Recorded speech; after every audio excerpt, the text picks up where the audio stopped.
Hey, warm welcome to the second episode of BSc Se Kya Hoga Science Unlocked podcast series. And this is a part of the Monday Morning Learning podcast series. Extremely happy and grateful to Dr. Sai Santosh Kumar Raavi for accepting to be our second guest. Dr. Thank you. Santosh, warm welcome to you. Any warm welcome words you have before we go for a round of introduction and the questions? Yeah, at the outset, good morning to all, and thank you, Ravikant, for this invitation. Uh, I look forward for this, and let's see how it goes. I like the concept of BSc se kya hoga because right now, given the present, various aspects of JEE, NEET, all these things. And then a lot of competition. It's a good series to have so that parents can see the other aspects of it. Yeah. This is something which I really appreciate the initiative. Thank you. Thank you, Santosh. Quick round of introduction to the audience about Dr. Sai Santosh. He's currently the professor of physics at IIT Hyderabad since 2014 and has been professor since October 2023. In terms of education, he's done MSc Physics, Photonics at Sri Sathya Institute of High Learning. He's done his PhD at the University of Hyderabad between 2004 2009. His research areas are into ultra-fast spectroscopy, perovskites, organic semiconductors, optoelectronics, nonlinear optics, single photon emitters, photodetectors, scintillators. Is done global stints in Italy, Brazil, Singapore, and Japan. He's got a lot of fellowships, JSPS, BASE, FAPESP in Brazil, FRSC, FTAs, and lots of them. And in terms of his editorial roles, he's been the associate editor at Optical Materials and Optical Material X Elsevier, and also part of the editorial advisory board, APL Engineering Physics, which is AIP.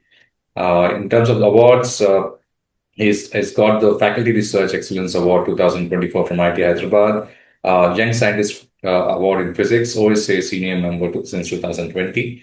That's in short about Dr. Santosh.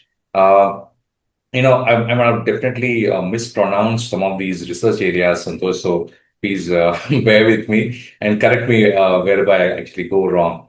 As you rightly said, as a parent, because I've got child who's just done his 12th standard, and we were exploring, pure sciences, engineering, and a lot of other options for him.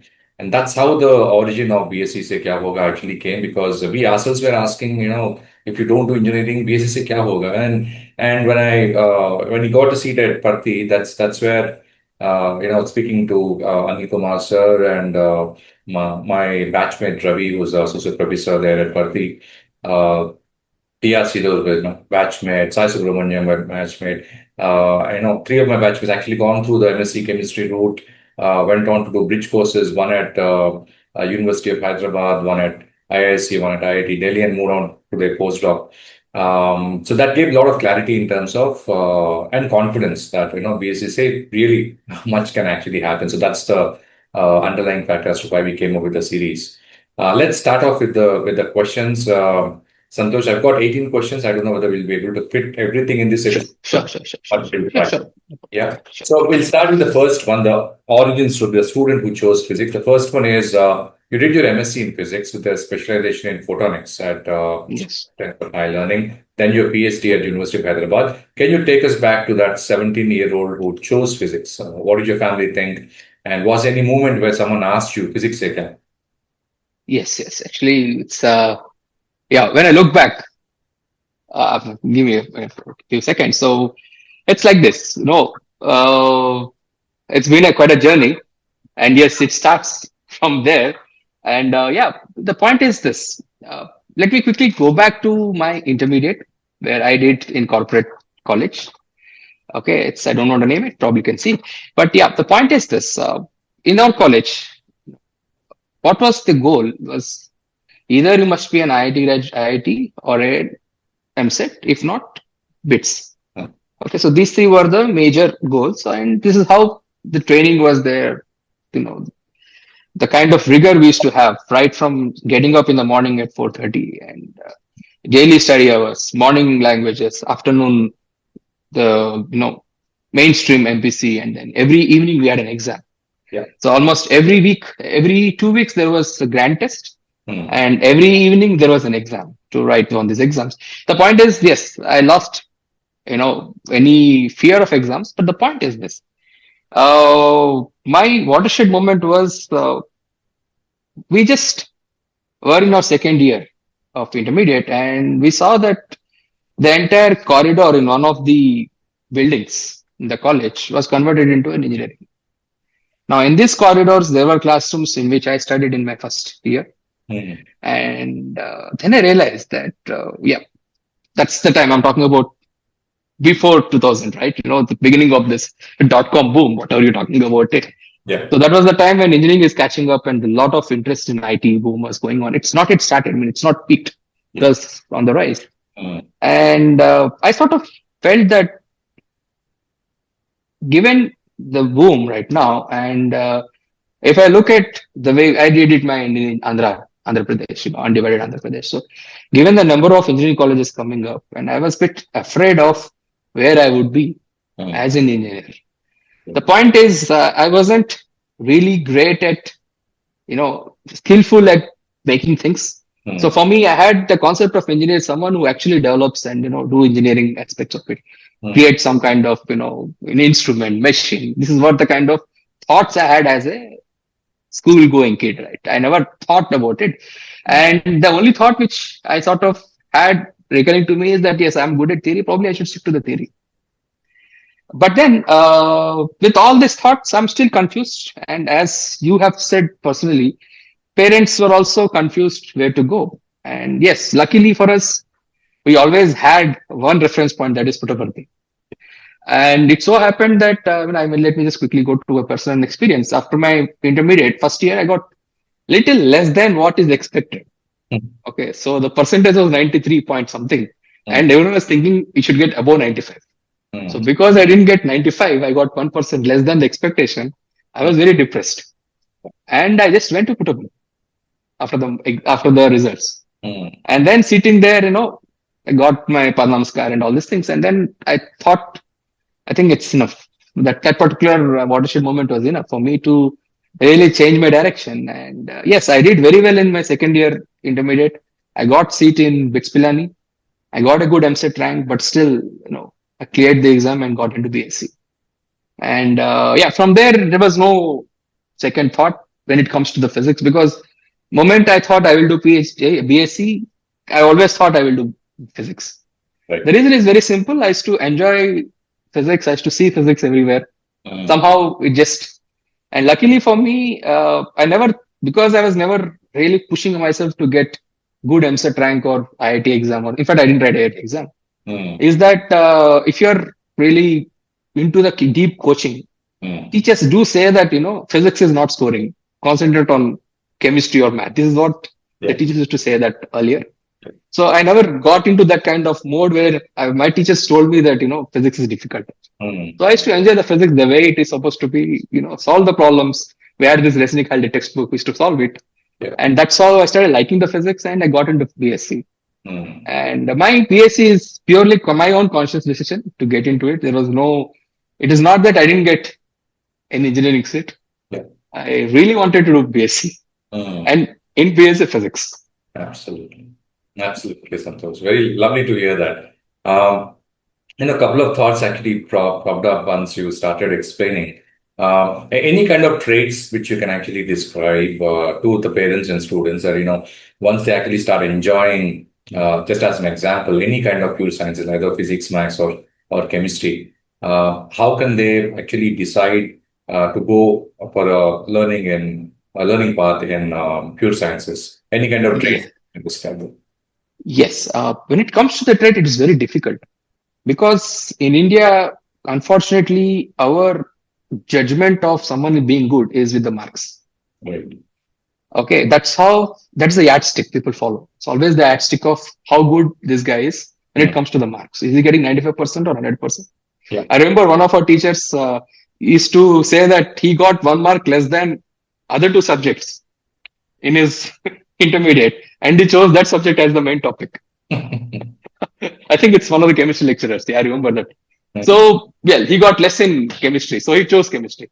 The point is this: our yardsticks are slightly off compared to the way either in Japan or West, people think about it.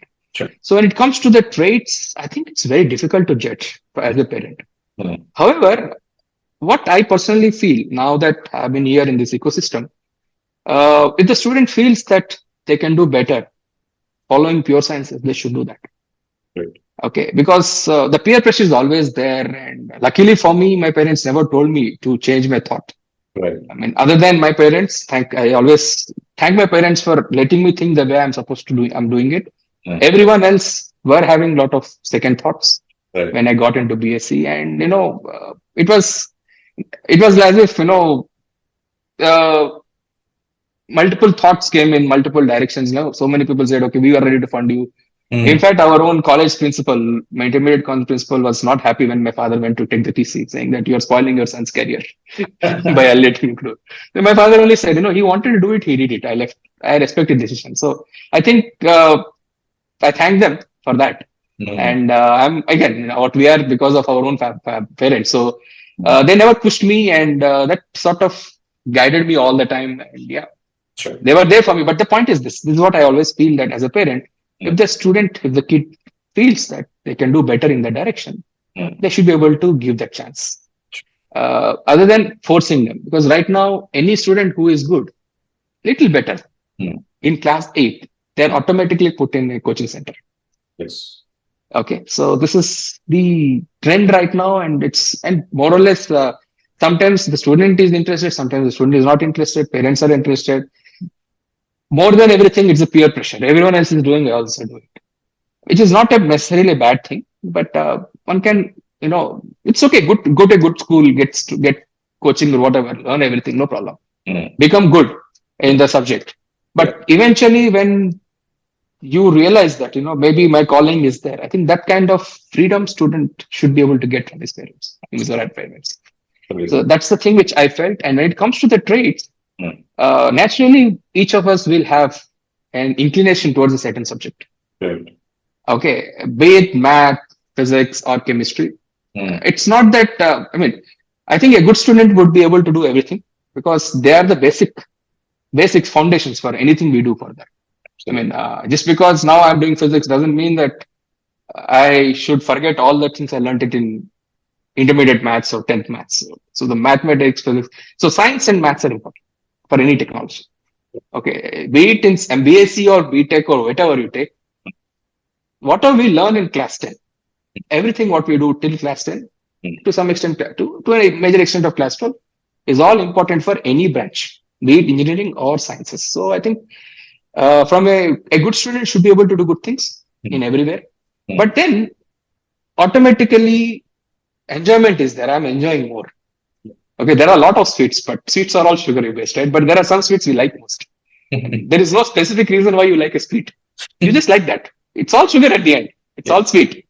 So the variety is very, very personal. And I think parents should be able to judge. And now with so much of knowledge explosion, a lot of opportunities for the student, the student should also decide which is his or her calling.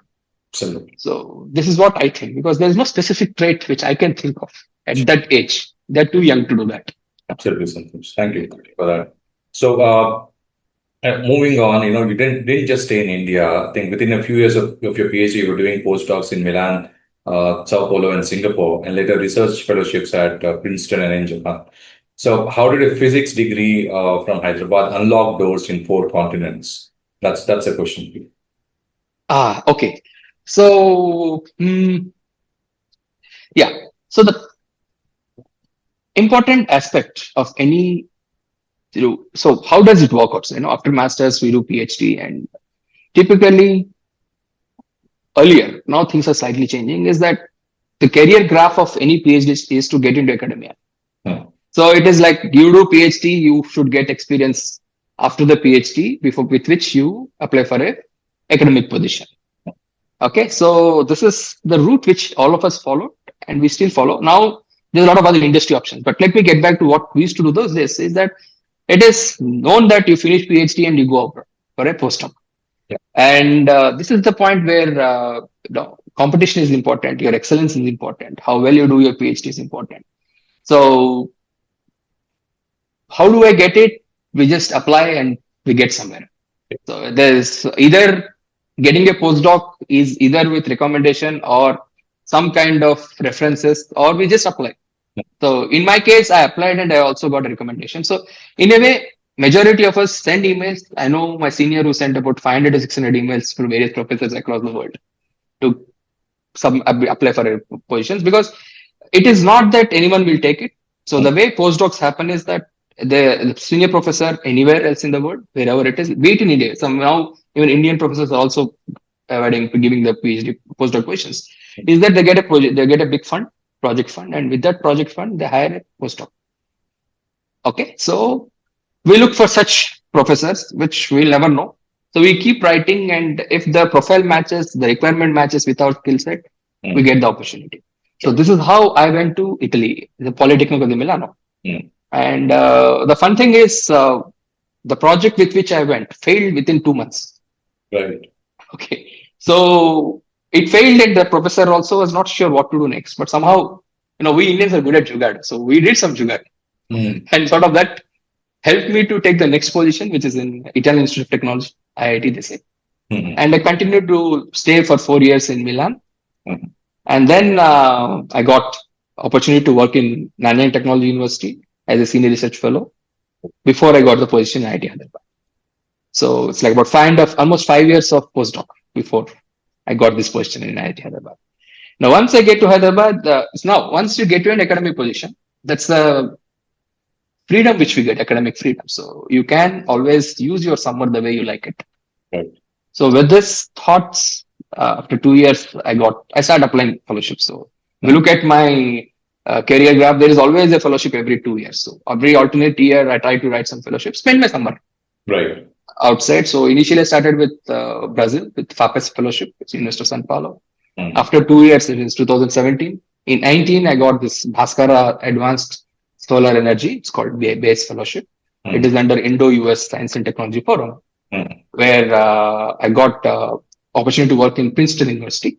Excellent. With in electrical engineering department. So that's again one more nice example that you need not be stuck with physics. So being a physics department, I worked in E department there on some solar cell kind of work. So that's how it is. And after that, 2 years COVID came. After 2 years, went to Japan on NIMS fellowship. So so it's like that. On summer, we always have opportunity to go abroad, and there is always funding to get it. So these fellowships provide the funding, the travel funding, accommodation, everything is taken care of. So you can just go and do your research. So that's how it is easy to travel. Absolutely. I see so much of joy when you describe, Santosh. I mean, similar experience I had when I was speaking to Anil Kumar sir. And I also speak to a lot of corporate leaders. So I've spoken to maybe around 70, 80. Not saying that they were sad as such, but the kind of excitement someone actually has going deeper into a subject that they love is very different the way they actually explain. I think something which I think students should definitely learn from you and from sir as well. Moving to the next theme in terms of the real work, the ultra-fast light, perovskites and next-gen tech. Your research actually sits at the intersection of ultra-fast spectroscopy, perovskites, organic semiconductors, and optoelectronics. Can you explain in the language a class 12 student can follow what problem you're actually trying to solve and why it matters for the world they're about to inherit? Yes. Okay. So it's a long question, but let me break it. Sure. The last part is the optoelectronics. That's the key word, let me say, because the other things are very little technical. Optoelectronics is something which is much more simpler to understand from a school point of view, because that word is already introduced much earlier. So when you say optoelectronics, we are all aware of electronics. Okay, we are surrounded with electronics. Now, optoelectronics is there's a component of optics in it.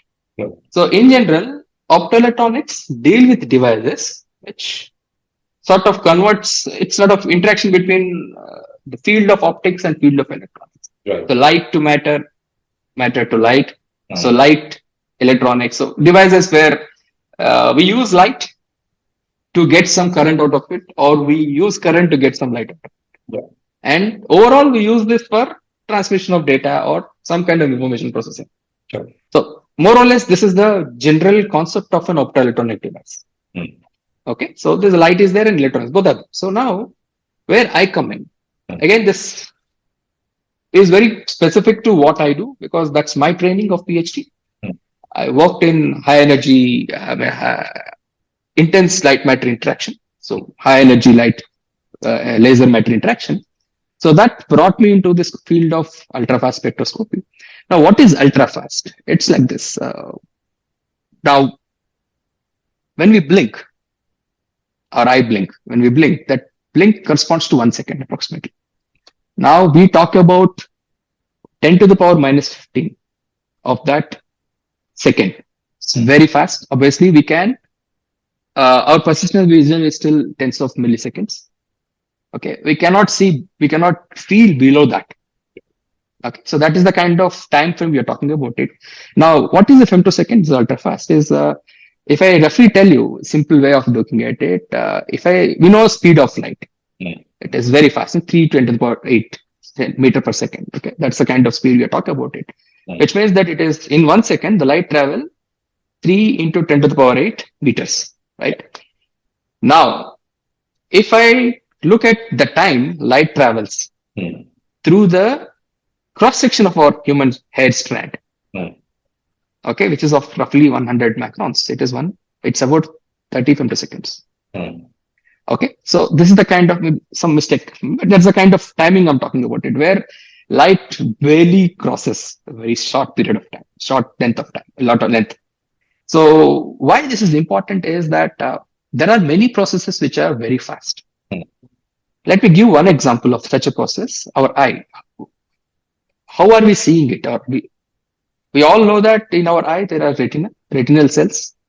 Okay, so these retinal cells are responsible for our vision. This is something all of us know in just a general thing. Now, how fast are these molecules respond?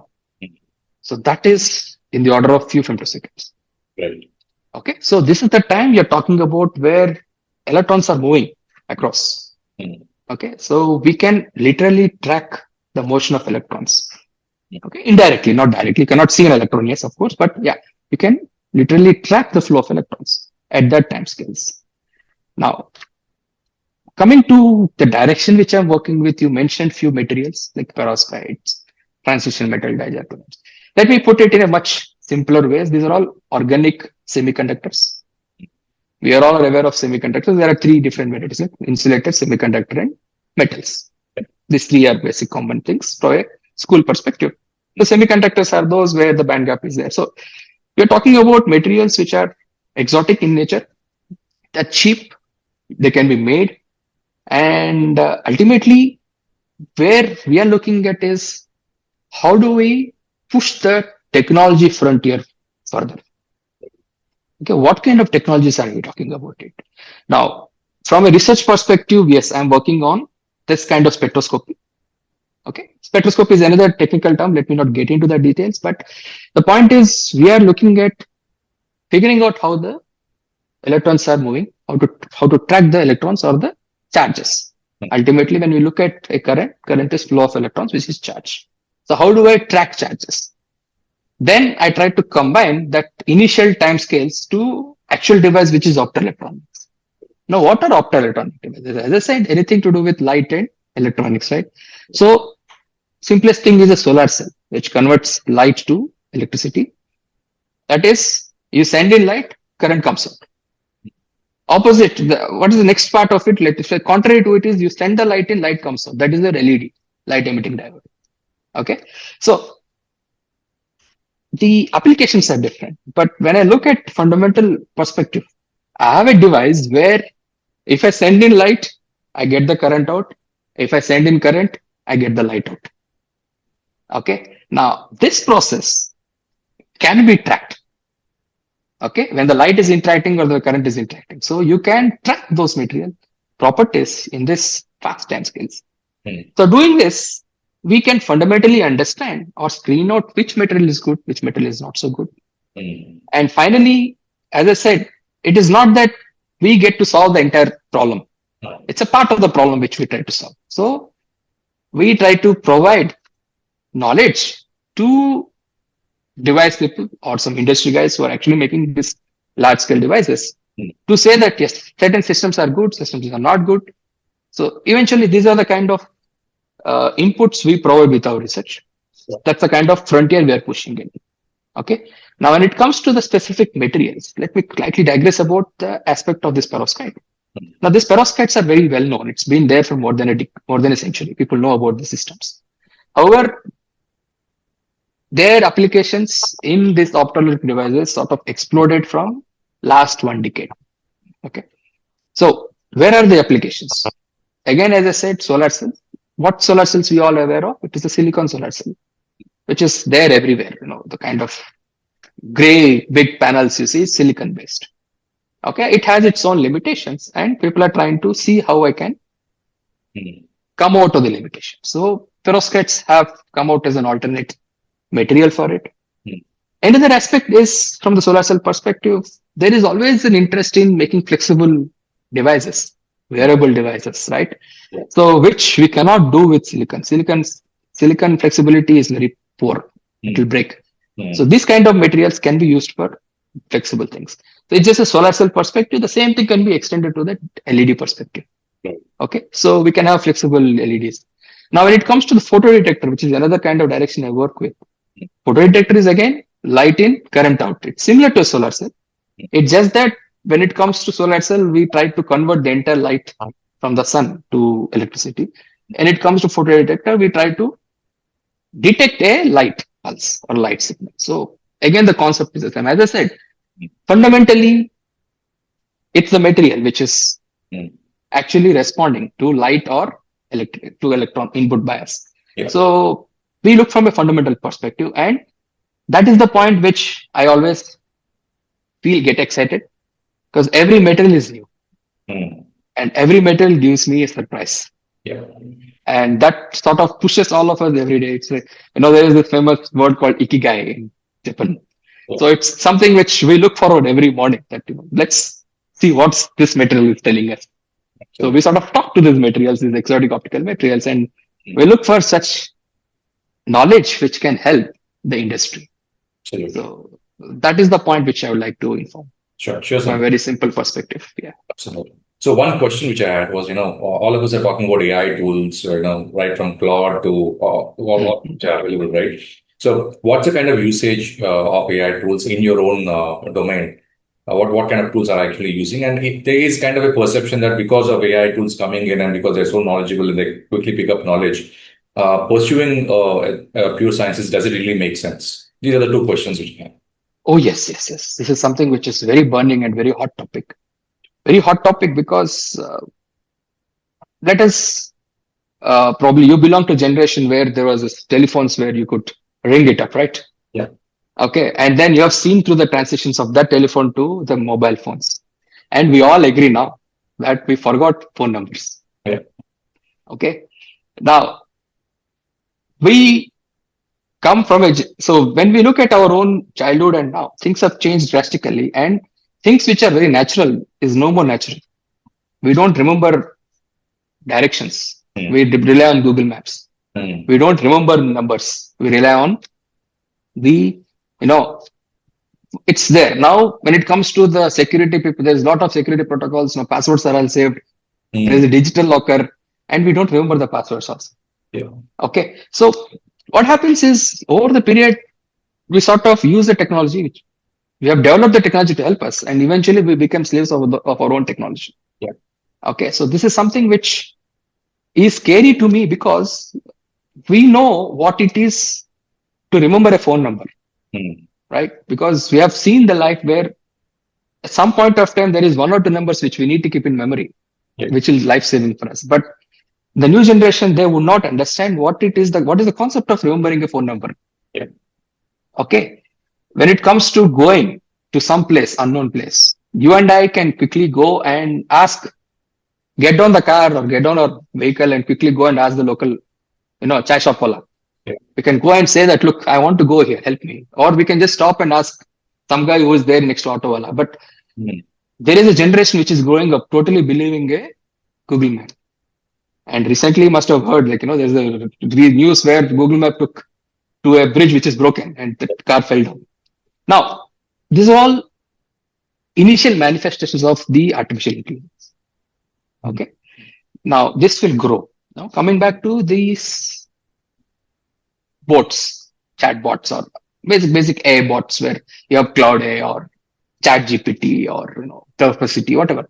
These are all supposed to be aiding us. Okay, 2 years before, let's say 1 year before, even I used to type things in Google to search. Now I don't do. I use Cloud. Now Cloud is giving me Cloud or Chat GPT, whatever. I'm giving you some names. Now all these AI tools are giving me information. It is also giving me its opinion. Okay, so how do I keep out my bias? How can I separate opinions with raw information? Mm.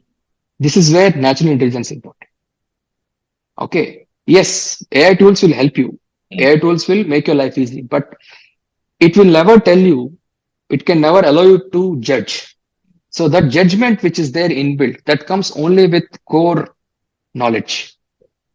Okay, that core knowledge which we read or we understand, we pick up from the classrooms, from the teacher who is known, is always helpful. Because if at all we start believing some text which comes randomly, eventually one generation may be fine, next generation may be fine, but 3 years down the line, 5 years down the line, the one who is just coming out of class 7th and 8th, they would not understand what it is to read a textbook. Already, I can see many students not picking up a textbook.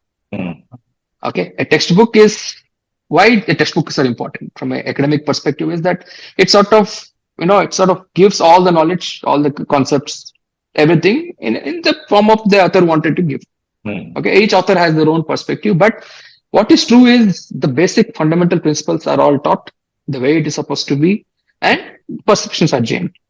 When it comes to the AI, what is happening is a chapter 1 concept is linked with chapter 7 concept without going to 2, 3, 4, 5, 6. Okay, which is the answer to it. Let me ask a question. I get a question. I try to get the answer. In that answer, I don't need to go through the concepts which is there in the middle. A student, when he asks the question, when the student asks the question, he or she will get the answer, but they will never get to know why that has come. And eventually, the generation will grow accepting what they get to see from the AI, and they lose their thought making processes, and that is how they eventually lose their decision making process. Now there is a new concept called prompt engineering, saying that it is important to know what you want to prompt. Now that is fine now because you know what to prompt. After a few years, no one knows what to prompt. We simply become a slave of that. So that is the concept. That's something which is scary, and I always feel that every student should make sure that at least go through the traditional way of learning. That way you get the judgment. Okay, now when my PhD students always, when I ask them to give something, they give me some information. And I directly know whether they have asked AI or themselves, because it is very perfect, which is beyond what I expect from that at that stage of the student. There's no wrong in being perfection. But then if it is very perfect, which means they haven't not really gone through the distillation process of knowledge. Okay, so the knowledge distillation comes only when you have the entire principle. So I still feel that yes, AI will be helpful to us, but it's not just utility of it. It is how we use very important. Okay, so let there be a set of people who are developing the tools. That is a different work altogether. But someone who uses it should be able to judge whether it is correct or not, and that judgment will come only if you go through the traditional way of reading. Otherwise, we will be having trouble 10 years down the line. Absolutely, Santosh. Thanks for that. I think a lot of students and parents especially will find a lot of insights in what you just said. Moving to parents' objections, Santosh, I'm actually skipping some of the questions. We just have 25 minutes more. Most common parent objection, we're actually going back to the BSc question. A physics researcher earns less than a software engineer is one perception or an objection. Is that actually true at the level you operate at? Being a professor, fellow visiting professor at Kyushu University. Can you speak honestly about compensation grants and what a physics career looks financially in India today? Okay. So how do I achieve it? So this is a very, very difficult question to answer because we are trying to, compare apples and oranges. Correct. Okay. It's literally that because uh, when it comes to packages, when it comes to money, Mm. different people have different concepts. Okay. So let's keep it very brief, very basic, like what it is typically from a, because let me answer from the point perspective of what any parent who has spent a time lot of time and investment in coaching the kid Yeah. to go to a JE exam or a NEET exam. Okay. Feel about it. The point is this. Yes. Every time you have a student getting a placement. Okay. So it's a tangible outcome, right? Placement is a tangible outcome immediately after the education. Mm. Okay. So we were taught that end of education is character, but no, it is placement here. Okay. So this placement, when you look at it, the placement, again, it's the prejudice. Point one. Point two is again, it is our yardsticks. Mm. So the yardstick which is most common or prevalent is how many lakhs? What is the package? Yeah. Okay. So yes, just like how we all say, Sachin Tendulkar is the best player of cricket. Yes, he's the only one in them on so many billions of people around. Okay. So now when it comes to this, yes, every time someone gets a good package, let's say comes out of it, gets in Google or any big company or Meta or anywhere, it gets highlighted. So that sort of inspires people to say that yes, get a good fat salary package, Mm. which is true. There is nothing to say no. Mm. And from the perspective of parent, yes, they have every right to say that they want to make sure that their child goes into a stream where there is a money at the end of it. Yeah. Okay, which is true. Let it be fine. Mm. But then, if I want to compare my situation, okay, the way I thought it, so each of us have our own journey. So I will not say that I'm successful, I'm not successful. Mm. It's not like that. But if I look at it from the perspective of a student who just graduated, Mm. okay, for the placements perspective, yes, you have a placement of X package, which is nice, fat, good to say, distribute the sweets in your mohalla, everything. So that is fine. Okay, that is good. But then, what is the age when the child gets that placement? Maybe around 21, 20, 22. That is the age, right? Fast forward 20 years down the line, when they are in 40 or early 40s, where are they? So this is something which one needs to think from the perspective of that. Okay, the career progression, no one can judge. It is not that you do a PhD or in a physics or you have a beautiful career. There are many examples where careers are not gone as expected. So that is the individual destiny. We cannot say. Mm. But from a broader perspective, what I can tell you is that as you grow, okay, a company will give you a job and you end up working in that company and develop whatever is the core mandate of the company, be it services or a product, and you grow in that. And many of the students we know, they go to one place and then skip and go to another one. So they have their own career graph, which they take it. Yeah. On the other hand, if I compare to someone traditionally who has come, let's say, let me take a kind of example of us academicians. Mm. Okay, that's easy for me to relate. Yeah. So as an academician, when I did my PhD, okay, I got very, very small. My income is so small. It's not income, actually, it's a stipend. Mm. Okay. So it is different. It is very important to distinguish a stipend to the salary. Yeah. Okay. Again, it's again a very, very important point for the student to understand that when you're doing a PhD, you're not really earning. It's a stipend which is helping you to study. Yeah. Okay. I think probably not many as you grow. I always feel that after certain stage in life, a student should never ask parents for money. Mm. Okay. That they should not be a burden. So I think that is the good thing about as you grow a certain age, you get your stipend, you get your fellowship, and then you try to support yourself. Mm. So stipends are meant to support yourself. No, it's not a salary. So because even if the student always compares their stipend to the salary of a guy who joined a company, which is 5 times, 6 times of what people get it. Yeah. Presently, if I look at PhD salary stipend, it is 35,000 to 42,000 without HRA. On the other hand, same age when they join a company, it is 1 lakh, 1.2 lakh to starting salary, let's say. And that is about 3 times the cost, the package of what a student gets it, Yeah. which is fine. That's a good thing, and they grow. Now, when it comes to the student, clear the PhD, then that is the signboard. There are multiple milestones we talk about it. This is the scoreboard nature, right? So getting a PhD itself is a scoreboard ticked. Yeah. Okay, it is not that you just get into PhD. You write an exam, you clear the exams, get the fellowship. Okay, SASR, GATE, these are all not easy exams to clear. Yeah. Okay, the same thing with GRE. They have to write exams. So you have to be intellectually good enough to get those things and then get trained. And then as you do PhD, there are multiple, milestones like publications, patents. Yeah. All these things are there where you slowly grow in your academically. Okay. Then finally you give the PhD, get the degree, then you get a postdoc. As I said earlier, getting a postdoc is also a difficult thing. You may get, you may not get. But again, postdoc, you get it. It's a postdoc is like some kind of a research associate line, next level.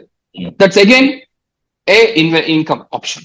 Okay, let's say you get in MIT or you get in Oxford University, Cambridge University. Wherever you get, whichever place you get, there are certain income states. So you grow up. And then you get a job when you are in 30s. Yeah. Let's say a professor, assistant professor. That's a good number. And then after assistant professor, you get an assistant, then professor. So by the time you reach 45, you are a full-fledged professor. Yeah. Okay, with a stable income of more than 2 lakhs, approximately. That's the kind of numbers people talk about it. It's all there in the public forum, when it comes to this thing. So that kind of money you get. Apart from that, comparing a situation, it's very personal. Please don't mind those who are into other fields. It is very personal because I keep asking myself, this kind of things happen to us also. When it comes to that, like when I think about myself, okay, I have reached a stage where I have my own lab. I get funds from various funding agencies. So my lab is already a multi-crore facility. Yeah. Okay, it's a multi-crore facility, and every labs are like that. So take any IIT, any ISC, whatever, any premier institution labs, they grow beyond crores. Okay, so it is like a company. I'm the CEO of my lab. Yeah. I decide, and I run the projects, and my students are products which come out of it, and they do well. They go and they do the next generation work. Yeah. And whatever comes out of it, so I have that kind of academic intellectual freedom. I have that autonomy. I can do whatever I like. Yeah. So these are the things and the respect in the society. Yeah. Okay. And then when it comes to the fellowships, slightly let me diagnose the fellowships. What are these fellowships? Let's say this RSA, the Royal Society of Chemistry. It's a UK-based fellowship. Then we have this Telangana Academy of Science. And then I also have, I'm a member of National Academy of Science. So these are all academies which sort of give you a peer recognition. It is not that you just become a member and get a fellow. It is like there is a distinguished scientist community which sits through, browses through, evaluates you, and then accept you as one of them. Yeah. It's like a peer recognition at the highest level. So these are the things which one may not be able to get if you follow a basic career path. Yeah. So when I talk about placements, now what means a placement is different. It's a different yardstick. So we don't talk about money that way. Yes, we have sufficient money to take care of ourselves and to take care of the family. In addition to that, you have all these new perks, additional perks, which you'll not get if you follow the job market. Yeah. So this is simply to give you a perspective that yes, you have a beautiful future if you get into research. Absolutely. Okay.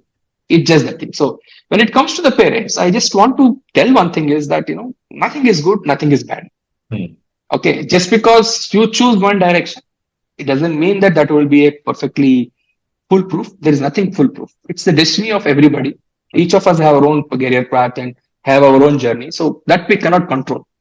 But then when it comes to the decision of the student, okay, or the child, make sure that they follow their heart. Yeah. That's enough. If if the student or the kid has this thought that let me go in this direction, they will do well.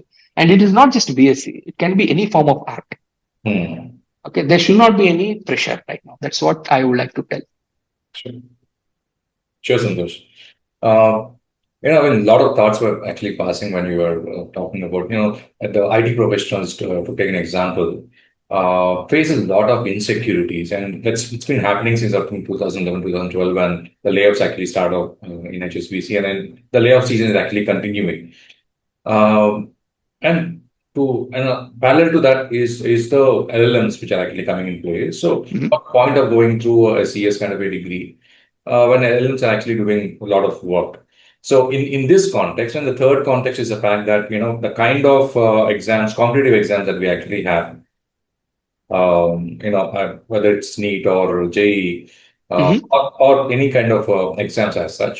Even if, for example, say 100 people across India write the exam, top five or top four people actually get the seats that they want, and 90% of the people do not get the university, the IIT or NIT that they actually want to study, right? So in these three kind of perspectives, what's the kind of journey that they can actually take? So pure sciences is one route which they can actually take, and you very beautifully explained in terms of how even the compensation structure is there. But we've got a bulk population. We've got too many students, lakhs of students on an yearly basis going through the same kind of structure on a yearly basis. So any kind of advice from you in terms of what these students can actually pursue once they do not get selected to these particular universities?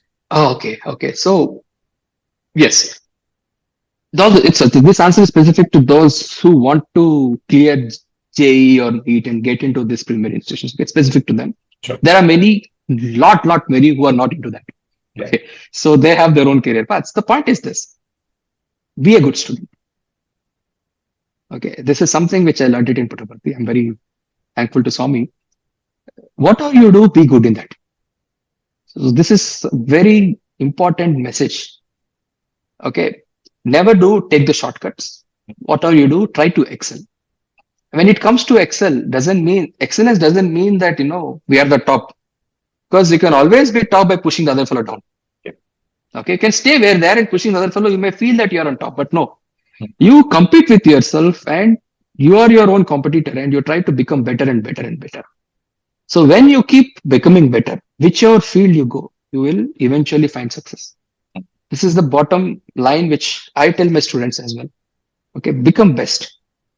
Okay. How? This is hard work. There's no shortcut. Okay. So this is a simple general principle I like to tell. Now, when it comes to the options, which everyone has it. So after 12th, one can take pure science, right? Take a BSc kind of thing. Then there are exams like CUET. You can join Central University, depending upon the marks. Again, the problem is this: our yardstick is always the marks. Yeah. So you have to be there at the threshold. Always be ready to be the threshold, because unfortunately, everything boils down to what you get in class 10 and what you get in class 12. And the exam you get clear in 3 hours. Now, that is the unfortunate reality, but there is no other way. I feel there is no other option, because our country, specific to our country, we are so much a population that how do you judge? Yeah. So there must be some way a small gate has to be opened, and this is the gate. You have to go through that, the exam. Okay. So when it comes to the exam, a lot of new exams are there, and there are options are there. Because you get into, let's say, integrated MSc. Okay. IITs and NITs, Central University Systems, have this kind of BSMS program, which is not science specific. And there are a lot of options in defense. You can do teaching. Okay. You can get into BSB. These are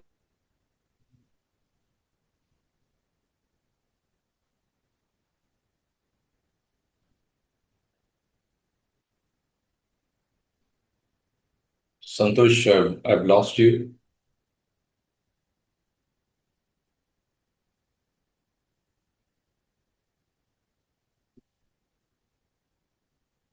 I think I lost you. So can you please tell me from till where you learned? Where was the last? I think I lost you for some. You're talking about defense. Yes, yes. So there are a lot of sectors. There are defense sectors, there is government sectors, ISRO is there. So the opportunities are plenty. If you want to get into the science stream, I would like to say that I'm not talking anything about the other streams like commerce and arts. In science, opportunities are plenty.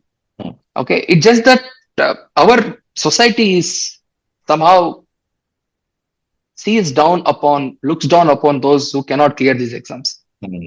Okay, it's just that it's the pressure we put on ourselves. It's the pressure which parents put on themselves, on their kids. Okay, so my advice to anybody is that, look, there are a lot of opportunities, and yes, those who can clear the exams and get into any IIT or NIT are very small fraction. Even in NIT and IIT, it's just that a brand, right? Eventually, they have to go and they have to study well and get it, Yes. right? Even in NITs and IITs, not everyone can get into computer science. Okay, so there are other streams. So when you are an engineer, become a good engineer.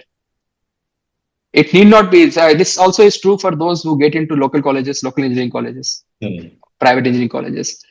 Whatever you do, excel. If you cannot excel, no matter where you are, being an IIT or any, it doesn't matter, right? If getting into IIT, getting into IIC, or getting into TIFR is the end of education, then everyone who graduated from IIT or TIFR or IIC should have been doing very well, right? Right. So in that case, someone like me who have no association with any IITs would not get this job. Yeah. Okay. So this is what is the important. So we try to become good. Use the opportunities. Opportunities will come. When the opportunity comes, are we ready to take it? So it's the point which you have to keep answering. Be ready for it and keep upskilling ourselves. And upskilling changes with time. Okay. Few years back, if you know C is sufficient, now you have to got to know Python and other things. So what comes under upskilling is very different. Now there is a lot of nano degrees which people talk about it, which many of the universities are giving. You just need to get those certificates, small certificates, which are good enough for you to get a job. Yeah. Okay, so one can be aware of this kind of nano degrees. There are MOOCs, massive open online courses. Take it up. Okay, just don't waste the time. Make your journey from age of 15 to age of 25 very, very careful. That 10 years will decide your entire life after that. Sure. And whatever you can achieve by 30, that would be the direction where more or less you are there. You may become better depending upon your luck, but try to become something by 25 and improve yourself by 30. This is the thing which I would like to say. So whatever options you get, just move forward. Don't waste. Just keep going forward. Keep going forward. Sure, Santosh. So two final questions, and I'll see whether we can fit in one more. Typically we're looking at parents listening to the podcast, still unsure whether to support their child's physics dream. Can you give them, say, one company name or one job title or one salary figure, something they can Google tonight that would change their mind? That's question one. And for the students who are listening to the podcast, a 17-year-old who loves physics but is afraid of saying so at the dinner table, what's the first step they should take this Monday morning? Okay. Let me maybe I just take a second. So why physics is important is that one should understand many of the discoveries, many of the inventions, many of the technologies which we are using now are somehow originated from someone with a physics degree. Simplest example is our World Wide Web. Okay, there is a physics graduate called Tim Berners-Lee. I think he's from Oxford. He's from London, Queen's College, London. Now he is the one who worked in CERN, and they realized that there needs to be some platform for information sharing, and that is how the World Wide Web started. So it is important that am I lost still? Oh, you're there. Yeah, I think past 10 seconds. Now it is clear. It is clear. Okay. So physics as such gives you a lot of opportunities. Now you mentioned about can I Google something and see it? It is very difficult to say which, because majority of the right now, if I look at the overall industry perspective, Indian perspective, our requirement of technology perspective, Indian government has come up with Indian semiconductor mission. There's this national quantum mission. There's a lot of requirement of people who understands the subject. Okay, Indian semiconductor mission but the first one was 76,000. Now this year budget there was 1,000 crore of budget, and national quantum mission which started last year had 6,000 crore budget. Now these are the things which are requiring the ecosystem to make ourselves, our country, Atmanirbhar and Viksit Bharat, whatever you talk about it. We are a country with our service. We are known as service providers. But if you want to bring ourselves to a technology giants, we got to bridge that gap. And I think now I'm being a physicist myself. I feel that we physicists have the know-how and the fundamental understanding to bridge that gap. And Next 5 years is very crucial. Next 5 to 10 years is very crucial for the country to have people who are trained and who can understand and who can become leader. So the next leaders required to have this kind of very deep rooted knowledge, which comes from the fundamental science understanding. Okay, so yes, there is a requirement of engineers, no problem, no point. But I'm not contesting that aspect. But when it comes to the pure sciences, let's say physics in particular, there is a requirement of strong physicists for the country to be able to contribute to the various missions which are going on. And I'm talking about really big budget ones, which would take the country forward. So next 10 years, there would be jobs, a lot of jobs. Okay. As again, make sure that you are able to excel and go further. And for a 17-year-old kid, which who wants to look into the physics, yes, never feel that physics is difficult. Physics is not difficult. You have to see physics everywhere. That is clear that you start liking it. Physics is not solving problems, which is what is told, because for the exams, physics is all about solving the problems. Okay, that is only one can give you a question paper, right? In questions, you have to get, you cannot write descriptive answers. From a fundamental examination point of view, a numerical is easy to give your 4 options to pick up one of the two. So that's how the education, the exam pattern have started, but doesn't mean that physics is all about the solving. So make sure that you like this subject, and this subject you can pursue. Let's say you clear, if you want to become an IIT, join IIT, no problem. You can join IIT. And then there are options like engineering physics. We can do it, BTech. There are ICERs, which are offering BSMS program. There are Central University, which is offering integrated MSc program. And there are a lot of opportunities for you to pick. But the point is this, never think that taking science or BSc is a compromise. Okay, because that's how society is telling us right now. That thought should change. Okay, it is your choice. Degree is your choice. What you want to become undergraduate, your UG undergraduate is your choice. You can be a BTech, you can be a BSc, no issue. Being a BSc doesn't mean that you're a bad student. Okay, there are n number of examples who have done excellent. Okay, yeah. So I would say stick to your interest, but excel. Yeah. Now, I've got 2 minutes for one question I want to ask. Yeah. Now, your group actually works at the intersection of physics and engineering, Santosh. So, ultra-fast Fourier dynamics, device fabrication, scintillator-based detection. Is the line between physics and engineering actually as sharp as Indian parents think it is, or are the best opportunities precisely where that line blurs? The line is blurred long back. In fact, there was never a line. Okay, it is just the line which we draw. That's all. So it's just the line which we draw, because science and technology has always been together. Okay, if you look at many years back, I come from Milan, where Leonardo da Vinci's legacy is there. And if you look at, there is a museum meant for him, and there's so much. The same person has contributed to their underground railways, to multiple technologies which have done that time. So that, in this perspective, I would like to also inform you that I had 1.5 years stint with our IIT Technology Research Park, TRP, it's called, where idea is to bridge industry and academia. We see that there is a lot of requirement which industry has to get from the academia. It's just that the time frames are different. Industry has very quick requirement, academia moves slowly.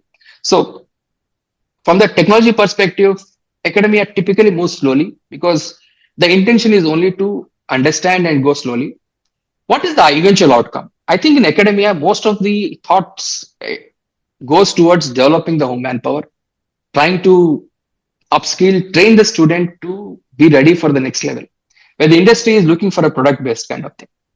Okay, so 5 years, a student finishes 5 years of the work, working in a very applied kind of direction, they are ready to do any industry. And they're much more ready than anyone who's trained in industry, because someone who has joined industry immediately after some engineering, they know that kind of work. But someone who is well trained in all the basics, spent about 10 years reading everything, and eventually focusing on one direction, be it making photodetector, simple things, making a solar cell, they know many things, and the final thesis is on this field. So this guy can adapt much easily anywhere else. So that adaptability is much simpler and easier for someone who goes through this grind. So I would say get this grind done. And yes, that's the point which is very important, where there is no line, there is no blur. In fact, I would say that there is no blur between physics, chemistry, biology also. It's science, technology, and eventually, if we want to develop as a country, we got to think from a product point of view, make our own things. And if you ask me what I would have loved as a child, as a 20-year-old kid, is that I would have loved to pay more attention in making things by myself. Okay. So that one thing which our education should also concentrate on, trying to teach kids to make their own setups, build their own things, simple things.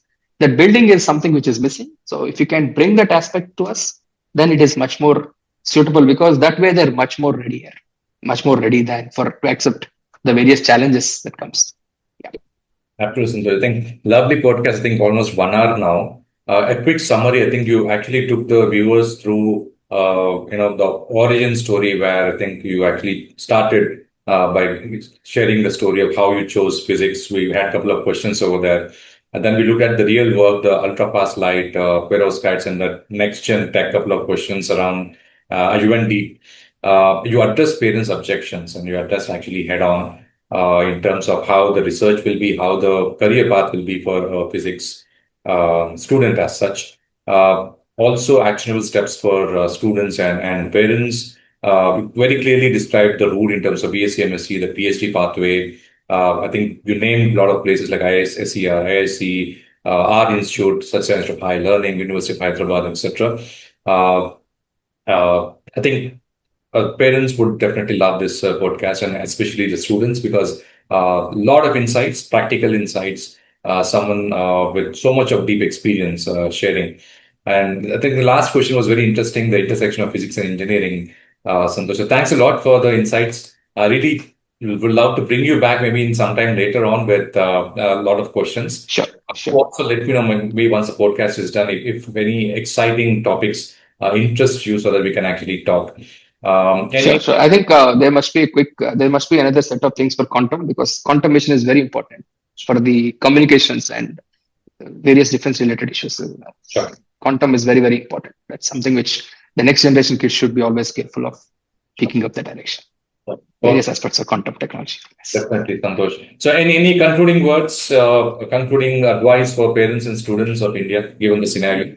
Yes. First of all, thank you, Ravikant, for this wonderful opportunity to have a revealing chat, whatever it is. So, with you regarding this field, because this aspect of what if my kid doesn't clear JE or NEET has been really, really a troubling point. It's stressing out parents, it's stressing out kids. Okay. So that should be addressed, saying that anything is okay. Okay. Anything is okay as long as the student does well. Point one. Point two. Whatever we do, we should try to become best. And opportunities are there, opportunities will come, and no one will be left poor. There is a lot of money everywhere. It's just that are we skilled enough? Are we ready to grab that opportunity? That opportunity will come only if you are skilled. So upskill yourself every point of time. Just that doesn't mean you get a job, you get a seat in IIT or good enough. No. Being in IIT is also just a starting point, right? You just have different starting points. Okay. So this starting point is only different being in IIT or NIT or let's say AIMS or wherever. Point is this: once you get what you are after that, you're as good as today, not yesterday. Your tomorrow is today's, what you do today. So make sure that we always plan for tomorrow, which means make sure that we are, whatever we are doing, whatever is best for today. So for that, please upskill yourself, learn as much as possible, keep your eyes open with growing technologies, growing necessity of technology, which direction it is there. Right now, it is semiconductor mission, quantum mission. Okay, this will change. Okay, so we always in our lab, which I keep telling my students that look, skills are important, materials will change. Okay, right now, perovskites and transition metal TMDC are very, very exotic, but we never know what happens after that. Okay, once you explore this, you should go. But then the techniques which is there to understand the fundamental principles are always the same. And these techniques have been there from the beginning. Okay, and for those who think quantum mechanics is very abstract, very fact that you can turn on your bulb, you can turn on your LED, your laser, your mobile, it's all quantum mechanics in action. Okay, so these are the manifestation of quantum mechanics. So, laser is a direct quantum device. Clear? So it's physics everywhere. You can see physics everywhere. So just stay bindas, be happy, and do well in your life. Thanks for the opportunity. Perfect, Santosh. Thanks so much for your time. And I think I'll catch you again with another topic. I think quantum mechanics is already something which you suggested. So we'll give some time and I'll pull you back again, Santosh. Thanks so much, and I'll be in touch. Sure. Thank you. Thanks for the time.